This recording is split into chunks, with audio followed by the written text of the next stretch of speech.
Hello and welcome to another week of daily devotions. This week we are doing kind of go-to or defining verses that each of us carry, and so Pastor Michelle and I have been giving you some of the ones that define us. So I'll start with one of my very favorites. It's from the book of James, the book that Martin Luther said shouldn't be included in the Bible.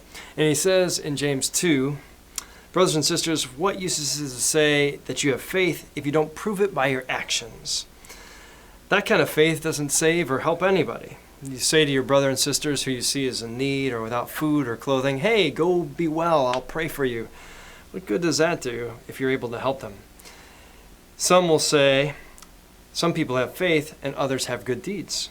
I say, I can't see your faith if you don't show me by your good deeds, but by my faith, I will show you by what I do. That's a New Living Translation. Basically, James starts off his book is, if you say you follow Jesus, but then you don't actually follow it up with your actions, it's like, I love this. It's like standing in front of the mirror in the morning and, getting yourself ready, and then forgetting after you step away what you look like. I love that. Basically, James is a no-nonsense kind of, I consider meat and potatoes kind of faith person. It's great that you believe all these things about God. It's great that you believe all these things about Jesus and the Holy Spirit.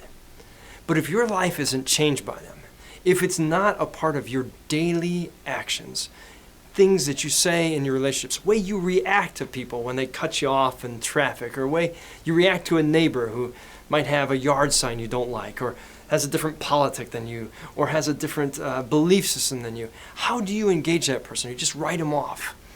All these things, to me, and it's what I say on if you call in the church, you see it on my answering machine, or hear it rather, not see it, that it's not that faith is a religion just relegated to an hour on Sunday, and this are the things or the time we give to God. No. We follow Jesus in this way of life so that it becomes second nature to who we are. And so to me, a faith that has no actions that go with it, forget about it. What good is that? It's just a belief system. People believe in elves and alien abductions and Sasquatch and Nessie, the Loch Ness Monster. But it doesn't necessarily change their lives in any sense of the form. Unless you've recently been abducted by aliens and probed. But hey, that's a whole nother conversation for another time. But if we have a relationship with Jesus, if we know what this good book says or tells us to wrestle with in our lives of trying to follow God, then that relationship with God, that heaven-bound thing that people wait for till they die, I want to go to be with God in heaven, that starts right now. Get to living or get to dying. God gives us a choice every day to be people of life or people who are shrouded in despair and dying and death and decay. But make no mistake, to me, it is a daily decision when your feet hit the floor.